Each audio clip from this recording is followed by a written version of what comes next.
Naniniwala ang mga taga-Coronadal na nahaharap pa rin sa parehong mga pagsubok ang mga Pilipino 40 taon na ang nakalipas ng EDSA People Power Revolution.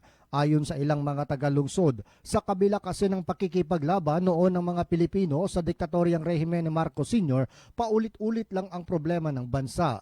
Binigyang diin ng mga ito ang hindi mamatay-matay na isyu ng korupsyon sa gobyerno. Ayon pa sa isang tricycle driver, hanggang ngayon marami pa rin sa mga namumuno sa bansa ang sangkot sa katiwalian. May naniniwala naman na ang nangyayari ngayon sa bansa ay parang replay lang ng mga kaganapan bago ang People Power Revolution.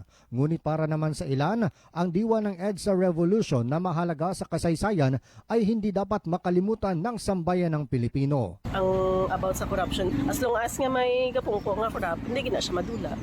Ang damo reklamo sa nga nagpungko siya wala magyapon nagbago nagdugang pang problema sa Pilipinas. Significant kid kay siyempre big nga part sa aton nga history. Ano mo lang gyapon ng opisyalis naton, lagi din naway mangyapon sila sa kwarta ta. Na madumduman man ang nagyanta sa una sang EDSA. Nami gid ang epekto sa tunga panahon nga nag people power kita sa to. Ang tinig ng ilang mga taga-Coronadal.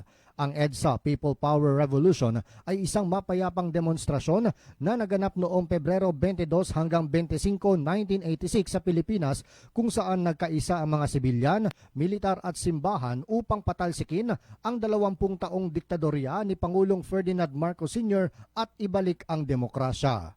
John Sionosa, NDBC, Bida Balita.